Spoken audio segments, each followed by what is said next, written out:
Internet पर हर कोई कह रहा है कि 2026 मुश्किल ही भरा साल होगा। फरवरी में कुंभ राशि में 5 ग्रहों की युति हो रही है। सूर्य, मंगल, बुध, शुक्र, राहु। लोग कह रहे हैं कि ये बहुत खतरनाक है, बड़ा संकट आने वाला है। बात बिल्कुल सही है कि यस, जब एक ग्रह की जगह मल्टीपल ग्रह एक साथ इकट्ठे होते हैं तो बवाल बनता है। लेकिन क्या आप जानते हैं कि 3 मार्च को लगने वाला चंद्र ग्रहण इस पूरी कहानी का सबसे अहम मोड़ है। जी हाँ, आपने ठीक सुना। ज्यादातर लोग सिर्फ परेशानी देख रहे हैं, डर रहे हैं, लेकिन मैं आज आपको वो अनदेखा पहलू बताने जा रहा हूँ जिसे जानकर आप भी हैरान रह जाएंगे। ये ग्रहण सिंह राशि में है, जहाँ केतु पहले से भी विराजमान है।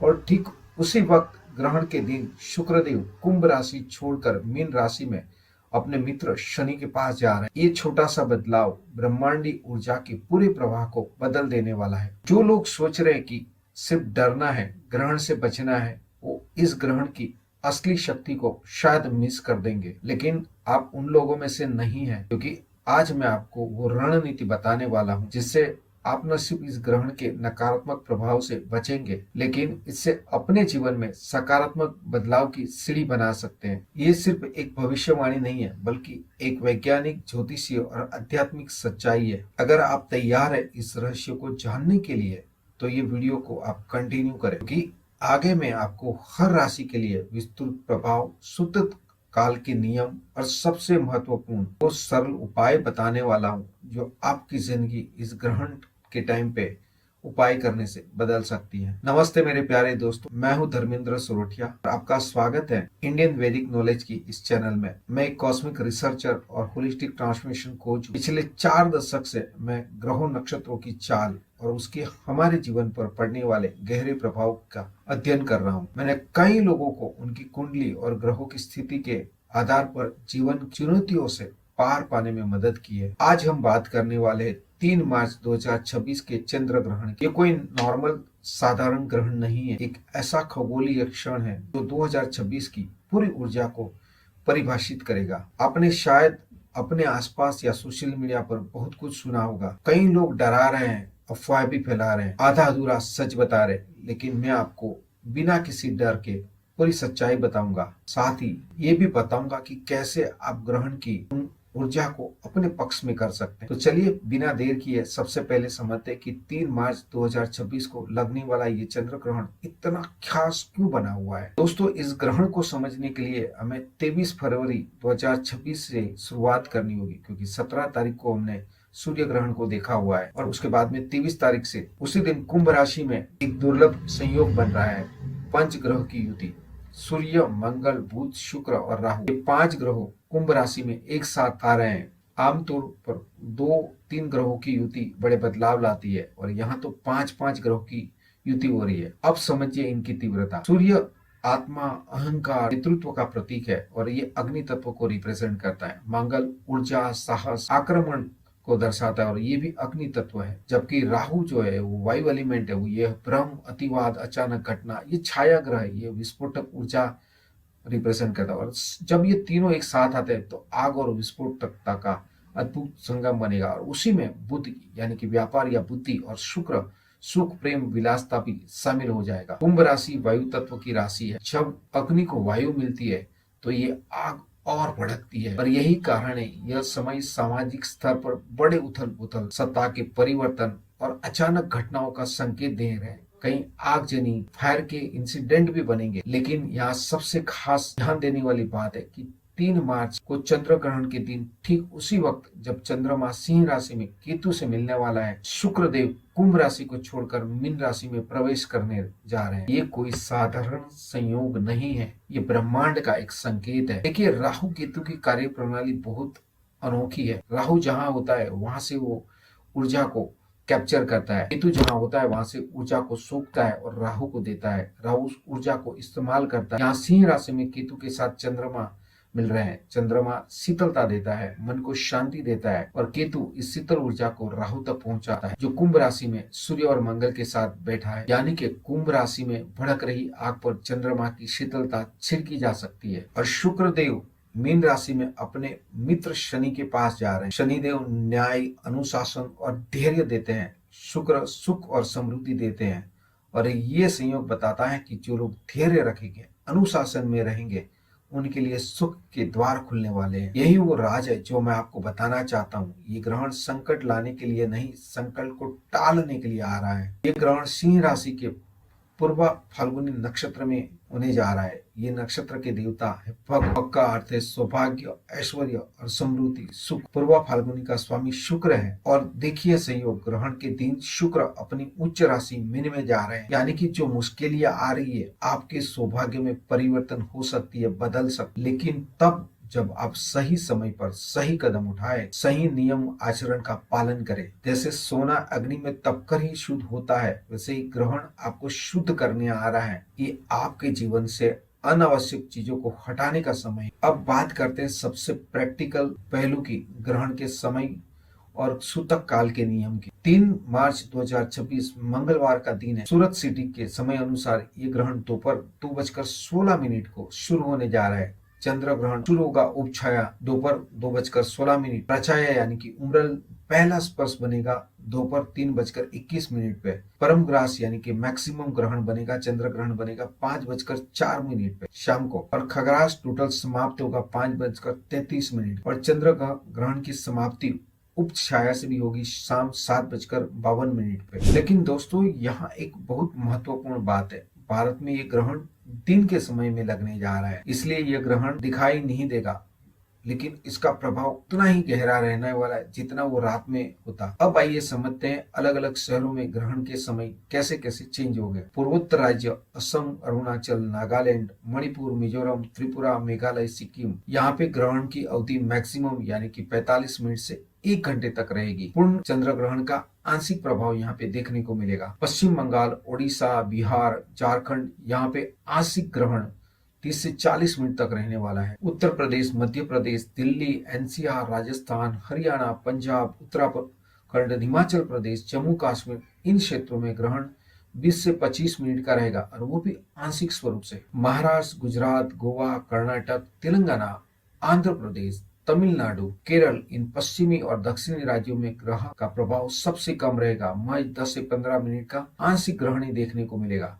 बट अब हम समझते सूतक काल के नियम के। सूतक काल के नियम यह है कि चंद्र ग्रहण के लिए सूतक काल ग्रहण शुरू होने से 9 घंटे पहले ही शुरू हो जाता है, और इसलिए सूतक का आरंभ 3 मार्च सुबह 5:16 सूरत सिटी के अनुसार होगा। आप अपने अपने सिटी के अनुसार दृक पंचांग में ये चेक कर सकते हैं। ग्रहण का स्पर्श दोपहर 2:16 को होगा। ग्रहण का मोक्ष शाम 5:33 को होगा। ये समय अपने अपने सिटी में बदल सकते हैं, आप दृक पंचांग में चेक कर सकते हैं। लेकिन ध्यान रखें, गर्भवती महिलाएं, बुजुर्ग और छोटे बच्चे के लिए सूतक पूर्ण नहीं, बल्कि ग्रहण काल के 3 घंटे पहले शुरू होता है, यानी कि उन लोगों के लिए सुबह 11:16 से सूतक का नियम स्टार्ट हो जाएगा। सूतक काल में क्या करना चाहिए या क्या नहीं करना चाहिए, ये सबसे अहम हिस्सा है। सूतक काल के दरमियान हमें क्या नहीं करना चाहिए और क्या करना चाहिए, ये आपको जरूर जानना चाहिए। सबसे पहले बात करते कि हमें क्या नहीं करना चाहिए। सूतक काल में भोजन को अवॉइड करना चाहिए। सूतक काल शुरू होने के बाद कुछ भी खाना पीना वर्जित है। ये धार्मिक नियम नहीं बल्कि वैज्ञानिक है।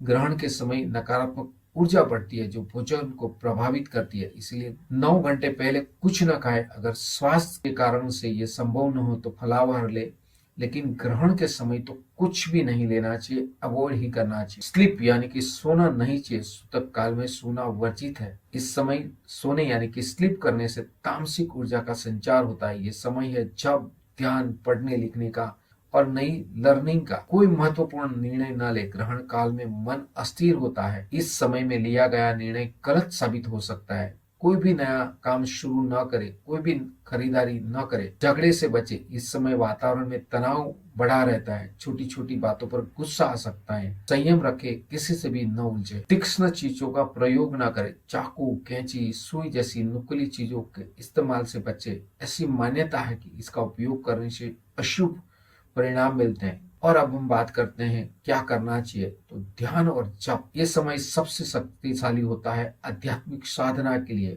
जितना हो सके ग्रहण काल में आप आध्यात्मिक स्पिरिचुअल ध्यान करें, मंत्र जाप करें, पढ़े लिखे। ये ग्रहण तीसरे भाव पराक्रम, लेखन, संचार से जुड़ा हुआ है, इसलिए पढ़ने लिखने या कुछ नया सीखने के लिए बहुत ही अच्छा समय है।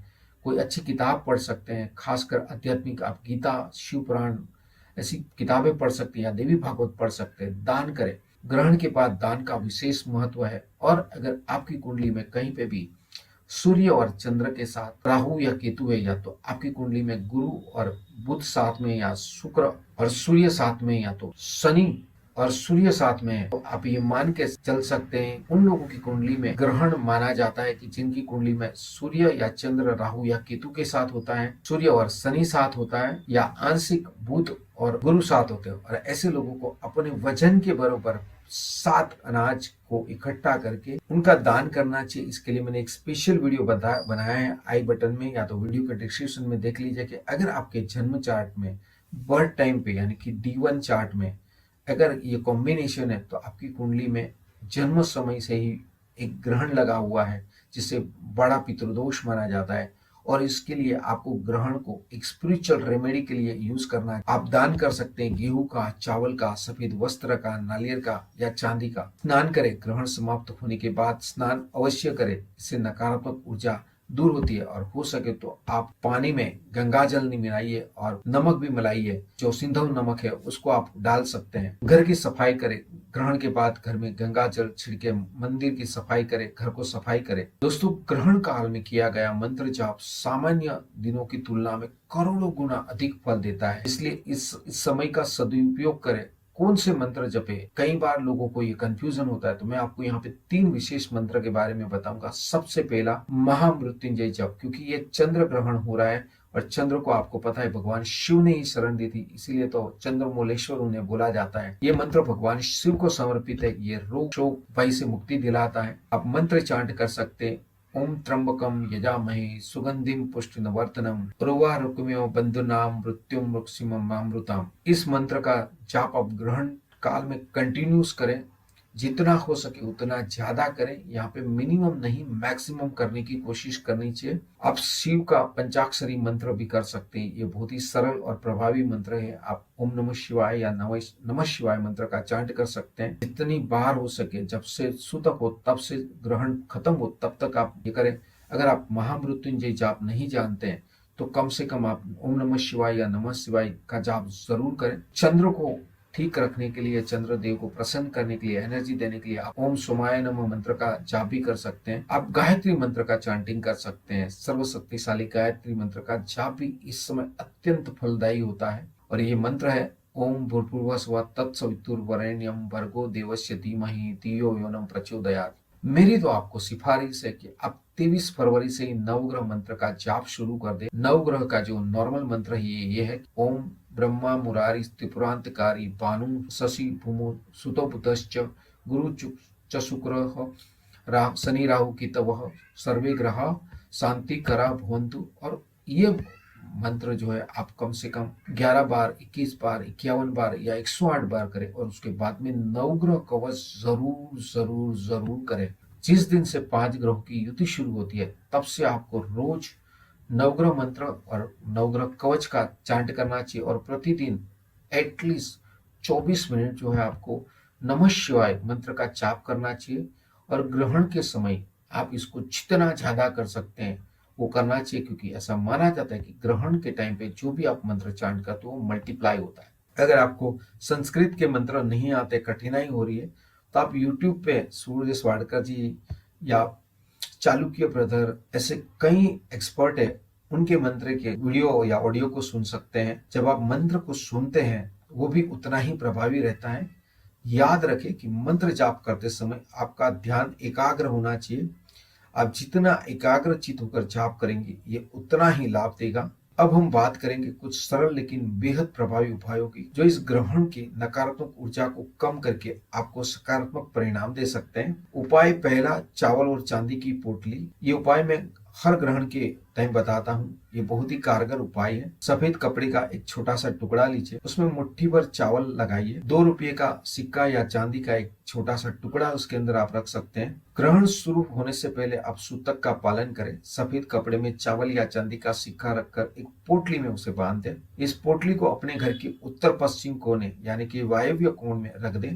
ग्रहण समाप्त होने के बाद अगली सुबह इस पोटली को किसी बहते पानी में, नदी या नहर में प्रवाहित कर सकते हैं।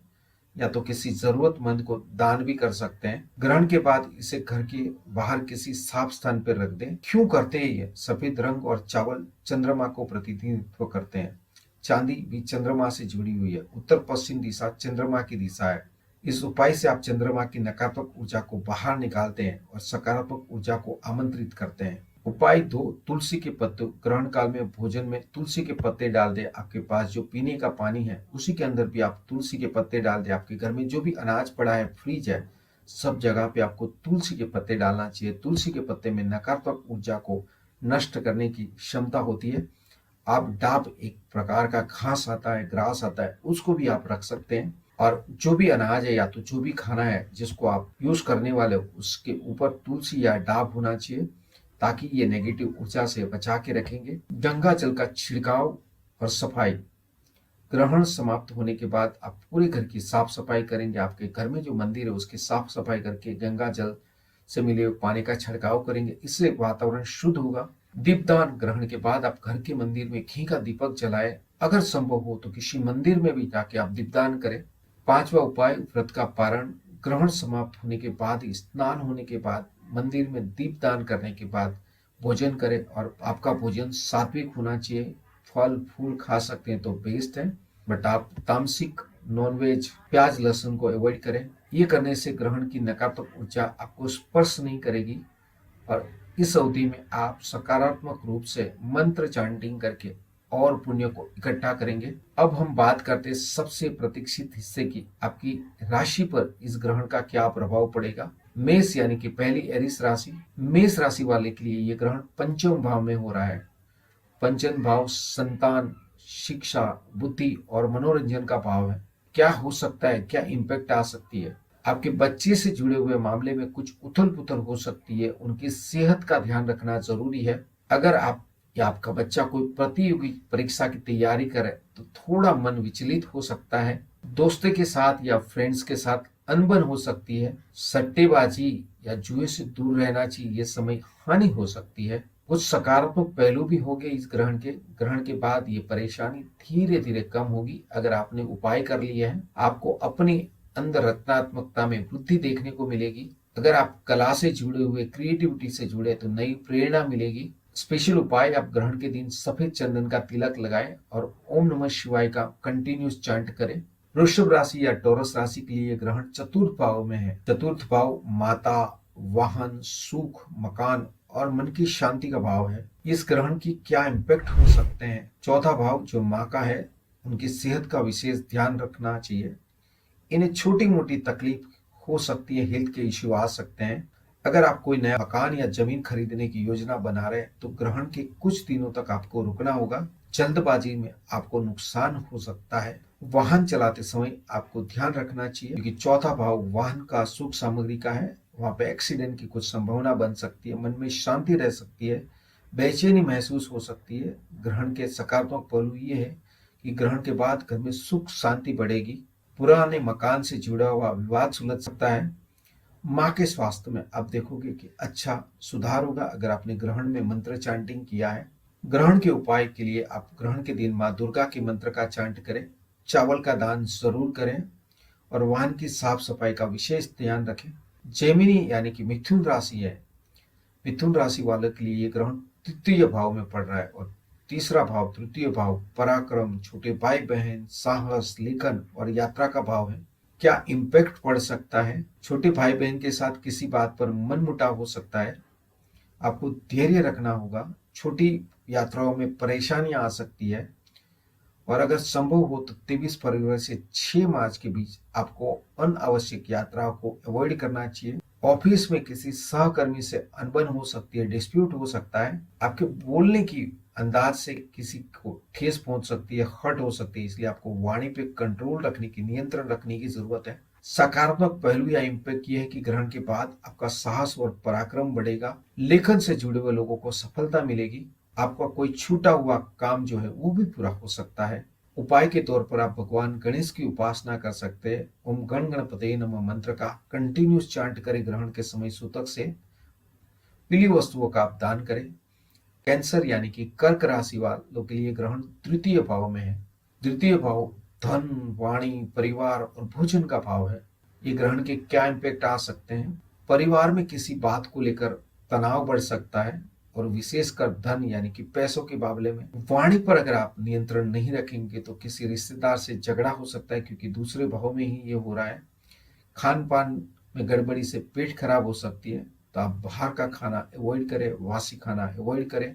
द्वितीय भाव को मार्केस भी कहा जाता है, इसलिए अपनी सेहत का ख्याल जरूर रखें। सबसे अहम बात, कर्क राशि वालों के लिए 23 फरवरी को गाड़ी चलाने से बचना चाहिए। पर्टिकुलरली ग्रहण टाइम पे आपको अतिरिक्त सावधानी बरतने की जरूरत है। तेज गाड़ी न चलाएं, ट्रैफिक नियमों का पालन करें।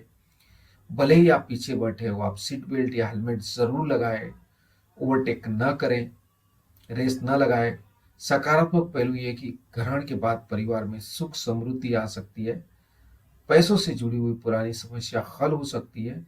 आपकी वाणी में मिठास आ सकती है अगर आपने मंत्र चैंटिंग किया है। आप चंद्रमा के लिए ओम सोम सोमाय नमः मंत्र का चांट कर सकते हैं। सफेद वस्तुओं का दान कर सकते हैं, और ग्रहण के बाद चावल का दान आपको जरूर करना चाहिए।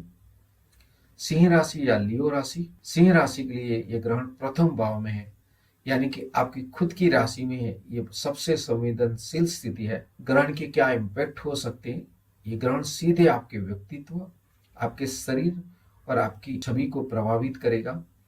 अपनी सेहत पर विशेष ध्यान दें। छोटी मोटी बीमारी भी बड़े स्वरूप को ले सकती है। आपकी प्रतिष्ठा को ठेस पहुंच सकती है। लोग आपके बारे में गलत बातें फैला सकते हैं। विरोधी आपको परेशान कर सकते हैं, इसलिए उनकी चालों से आप सावधान रहें, क्योंकि राहु यहाँ पे इम्पैक्ट करेगा। आत्मविश्वास में कमी महसूस हो सकती है, और इसलिए आपको सूर्य नारायण के मंत्र का चांट करना चाहिए। सबसे अहम बात, सूर्य सिंह राशि वालों के लिए अपने लाइफ पार्टनर और बिजनेस पार्टनर के साथ धैर्य रखने की जरूरत है। सप्तम भाव में 4-5 ग्रहों की युति है, इसलिए पार्टनरशिप में तनाव रह सकता है। झगड़े से बचे, प्यार से बात करें, और यदि संभव हो तो इस अवधि में कोई भी बड़ा निर्णय पार्टनर के साथ न ले। सकारात्मक पहलू ये बनेगा कि ग्रहण के बाद आपकी छवि में निखार आएगा। लोग आपको नई नजरों से देखेंगे, आत्मविश्वास बढ़ेगा, पार्टनरशिप मजबूत होगी। अगर आपने ग्रहण में उपाय कर लिया है, मंत्र चांटिंग कर लिया है, आप सूर्य मंत्र ओम सूर्याय नमः मंत्र का चांट कर सकते हैं। तांबे का दान कर सकते हैं, गुड़ का दान कर सकते हैं। कन्या या वर्गो राशि, कन्या राशि के लिए यह ग्रहण द्वादश भाव में है। द्वादश भाव खर्च, विदेश यात्रा, मोक्ष और अस्पताल का भाव, यानी कि मेडिसिन का भाव है। दवाखाना का स्थान है। क्या हो सकता है?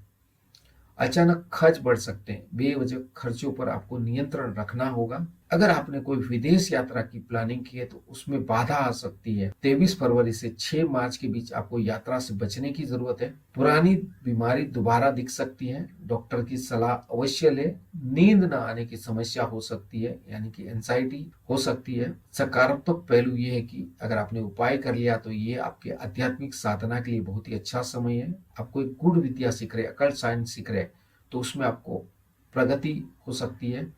पुराने भ्रम यानी कि कंफ्यूजन दूर हो सकता है, आपको सॉल्यूशन मिल सकता है। भगवान विष्णु के मंत्र का जाप करें। आप ओम नमो भगवते वासुदेवाय इस मंत्र का जाप करें। ग्रहण के बाद गेहूं का दान जरूर करें। तुला यानी कि लिब्रा राशि के लिए ग्रहण एकादश भाव में यानी कि 11वें भाव में है। एकादश भाव आपकी इनकम, मित्र, बड़े भाई बहन और इच्छाओं का भाव है। ये इच्छा पूर्ति का भाव कहा जाता है। क्या इम्पैक्ट आ सकता है? आपकी इनकम में उतार चढ़ाव होगा, यानी कि फ्लक्चुएशन होगा। कोई नया इनकम स्रोत बन सकता है, लेकिन उसमें भी देरी हो सकती है। दोस्तों से मदद की उम्मीद में निराशा हो सकती है, और जिनसे उम्मीद थी वो साथ शायद नहीं देंगे। बड़े भाई बहन या किसी से इस बात पर अनबन हो सकती है। पेट की समस्या भी हो सकती है। डाइजेशन का आप खास ध्यान रखें। सबसे अहम बात, अपने खान पान का ध्यान रखें। लाइफस्टाइल की वजह से पेट खराब हो सकता है, और ये लंबे समय तक खींच सकता है या चल सकता है। हो सके तो रोजाना सूर्य नमस्कार करें, और सूर्य नमस्कार करते वक्त सूर्य भगवान के जो मंत्र है उसका चांट करें। ओम भानवे नमः, ओम आदित्याय नमः, ओम रविये नमः, ओम हिरण्यगर्भाय नमः। ताजा भोजन करें। सकारात्मक पहलू यह है कि ग्रहण के बाद आय के नए स्रोत खुल सकते हैं। पुराने मित्र फिर से जुड़ सकते हैं। समाज में मान सम्मान फिर से बढ़ सकता है। आप शुक्र के मंत्र ओम द्राम द्रीम द्रोम सह शुक्राय नमः इस मंत्र का चांट करें। चावल का दान जरूर करें। सफेद फूल भगवान शिव को अर्पण करें। वृश्चिक यानी कि स्कॉर्पियो राशि के लिए ग्रहण दसम भाव में है। भाव कैरियर का होता है, प्रतिष्ठा, पिता, सरकारी कार्यों का भाव है। क्या इम्पैक्ट पड़ सकती है ग्रहण के लिए? 10वां भाव कैरियर का भी है। कैरियर में उतार चढ़ाव रहेगा, नौकरी में परेशानी आ सकती है, बिजनेस में रुकावट आ सकती है, बॉस से अनबन हो सकती है। किसी से भी सीधा टकराव न करें। पिता के सेहत का ध्यान रखें। उन्हें छोटी मोटी हेल्थ की तकलीफ हो सकती है, बट उसमें आप डॉक्टर की सलाह हमेशा लें। नया वाहन या संपत्ति खरीदने का कोई प्लान है तो इसको अवॉइड करें। और सबसे अहम बात, कार्य क्षेत्र में कुछ गलतियां होने की संभावना बनी रहती है। आपका मन करेगा कि आप नौकरी छोड़ दें, लेकिन जल्दबाजी में कोई भी निर्णय न लें। ग्रहण के बाद ही कोई बड़ा कदम उठाए। सकारात्मक पहलू ये बनेगा कि अगर आपने उपाय कर लिया है तो ग्रहण के बाद करियर में नई दिशा मिलेगी। अगर आप सही उपाय करेंगे तो ये बदलाव आपके लिए बहुत ही अच्छा साबित होने वाला है।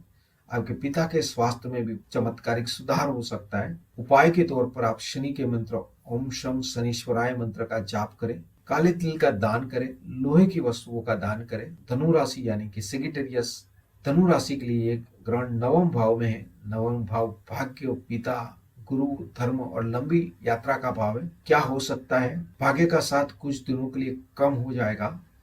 महत्वपूर्ण कार्यों में रुकावट आ सकती है। पिताजी या गुरु के साथ मतभेद हो सकता है और उनके स्वास्थ्य का ध्यान भी आपको रखना होगा। धार्मिक योजना में बाधा आ सकती है। गुरु के प्रति आपकी आस्था डगमगा सकती है। और सबसे अहम बात, 23 फरवरी से 5 ग्रहों की युति आपके तृतीय भाव यानी कि छोटे भाई बहन, साहस या यात्रा में हो रही है और इसलिए छोटे भाई बहन की सेहत का ध्यान रखें। वाहन को चलाते वक्त आपको सावधानी बरतने की जरूरत है। हो सके तो आप यात्रा को टालें, छोटी यात्राओं को अवॉइड करें और अगर संभव हो तो ग्रहण के 3-4 दिन तक यात्रा न करें। सकारात्मक पहलू ये है कि ग्रहण के बाद भाग्य का साथ फिर से मिलेगा, गुरु की कृपा बढ़ेगी और धार्मिक कार्यों में सफलता मिलेगी अगर आपने ग्रहण के टाइम उपाय कर लिया है। उपाय के तौर पर आप गुरु बृहस्पति के मंत्र ओम ग्राम ग्रीम ग्रोम सह गुरुवे नमः का जाप कर सकते हैं। पीली वस्तुओं का दान जरूर करें। भगवत गीता के पाठ जरूर करें। मकर राशि यानी कि कैप्रिकॉर्न राशि, मकर राशि के लिए ये ग्रहण अष्टम भाव में हो रहा है। अष्टम भाव आयु, रहस्य का, परिवर्तन का और अचानक होने वाली घटनाओं का भाव है। क्या हो सकता है इस ग्रहण से आपके लिए? ये समय बहुत ही सावधानी मांगने वाला है। अष्टम भाव परिवर्तन लाता है और ये परिवर्तन आपके लिए कठिन हो सकता है। एक्सीडेंट की संभावना बन सकती है, इसलिए सतर्क रहें। वाहन बहुत ही सावधानी से चलाएं। कर्ज लेने से बचें। अगर आप पहले से कर्ज में हैं तो उसे चुकाने की कोशिश करें। सेहत पर विशेष ध्यान दें। किसी भी सिम्टम्स को, लक्षण को अवॉइड न करें, नजरअंदाज न करें। आपको कोई बुरी या अच्छी खबर मिल सकती है। सबसे अहम बात यह कि मकर राशि वालों की खान पान से ज्यादा ध्यान रखना होगा। फूड पॉइजनिंग की संभावना भी बनी रहेगी। ग्रहण के दरमियान घर में जो भी पका हुआ भोजन है उससे दूरी बनाए रखे बेहतर रहेगा। ग्रहण के दिन फ्रिज में रखा हुए सामान का भी इस्तेमाल न करें। सकारात्मक पहलू यह कि अगर आपने उपाय कर लिए तो ये ग्रहण आपके जीवन में बड़े बदलाव लाएगा। पुरानी बुरी आदतें छूट जाएगी। कोई नया रहस्य खुल सकता है। गुड विद्या यानी कि अकल, साइंस में आपकी रुचि बढ़ेगी और बेहतर रिजल्ट मिलेंगे। उपाय के तौर पर आप भगवान शिव का ओम नमः शिवाय मंत्र का चांट करें। काले तिल, लोहा या सरसों का तेल का दान कर सकते हैं। हनुमान चालीसा के पाठ करें। आप पंचमुखी हनुमान का चैंटिंग कर सकते हैं।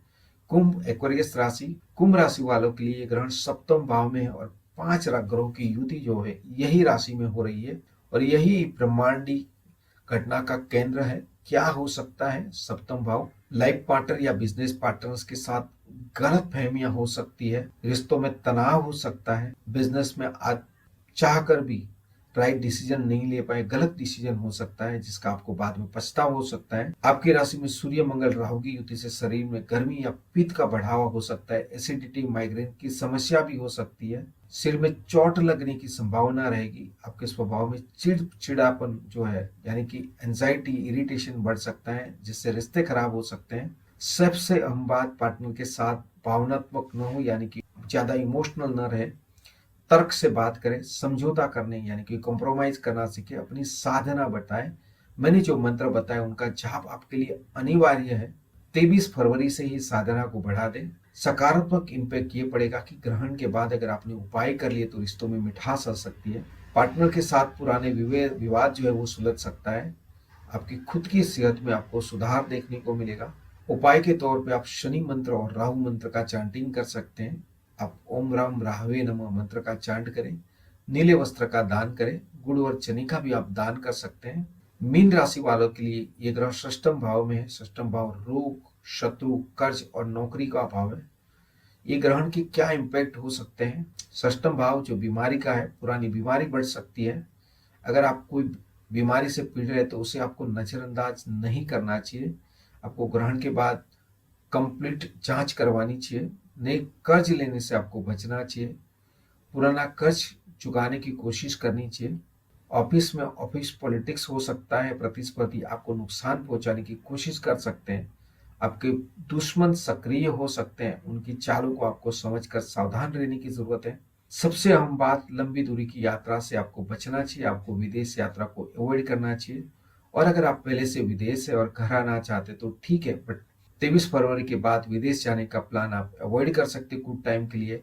अस्पताल जाने से भी आप बचे। अगर कोई अपना हॉस्पिटल में है तो समस्या बढ़ सकती है। सकारात्मक पहलू ये है कि अगर आपने उपाय कर लिया तो ग्रहण के बाद शत्रुओं पर विजय मिलेगी, कर्ज से मुक्ति मिल सकती है, स्वास्थ्य में सुधार होगा और नौकरी में प्रमोशन भी आ सकता है। उपाय के तौर पर आप बृहस्पति के जो मंत्र है, ओम ब्रूम बृहस्पति नमः मंत्र का जाप करें, पीली वस्तुओं का दान करें, केले के पेड़ की पूजा कर सकते हैं। अब विशेष सावधानियां गर्भवती महिला के लिए। दोस्तों, गर्भवती महिला के लिए ग्रहण काल के विशेष नियम होते हैं, कृपया उनका पालन करें। सूतक काल का समय गर्भवती महिला के लिए, सूतक काल ग्रहण से सिर्फ 3 घंटे पहले शुरू होता है, 9 घंटे की जगह।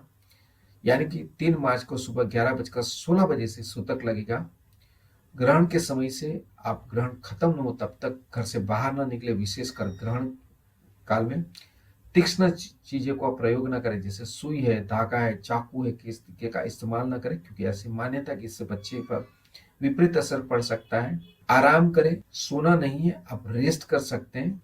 कोई भारी काम ना करें। मंत्र सुने। अगर आप मंत्र चैंटिंग नहीं कर सकते तो कोई भी मधुर मंत्र है वो सुन सकते हैं। महामृत्युंजय मंत्र सुन सकते हैं, या श्री कृष्ण गोविंद हरे मुरारी हे नाथ नारायण वासुदेवा, इस मंत्र का चांट कर सकते हैं। ग्रहण के बाद आपको स्नान करना चाहिए। ग्रहण समाप्त होने के बाद पानी में आप सिंधव नमक मिला के स्नान करें। ये सावधानियां आपके गृहस्थ शिशु की सुरक्षा और स्वास्थ्य के लिए, विकास के लिए अच्छा रहेगा। आप चाहो तो राम रक्षा स्तोत्र मंत्र का भी चांट कर सकते हैं, या तो विष्णु पंजर स्तोत्र का चांट कर सकते हैं। ये स्तोत्र आपके बच्चे की स्वास्थ्य की रक्षा करेंगे। और ग्रहण के दरमियान तो आपको पंचमुखी हनुमान का मंत्र, विष्णु सहस्त्र नाम भी आप कर सकते हैं, या संतान गोपाल मंत्र है उसका भी आप चांट कर सकते हैं। दोस्तों, अब आप समझ गए हैं कि 3 मार्च 2026 का ये चंद्र ग्रहण कितना महत्वपूर्ण है। लेकिन हमें इसे डरने की जरूरत नहीं है, हमें प्रिपरेशन करने की जरूरत है, तैयारी करने की जरूरत है। एक आर्मी जो है कभी भी दुश्मन से डरती नहीं है। वो अपनी प्रिपरेशन बढ़ा देती है, अपनी तैयारियां बढ़ा देती है, अपनी मेहनत बढ़ा देती है, अपनी प्लानिंग को बढ़ा देती है।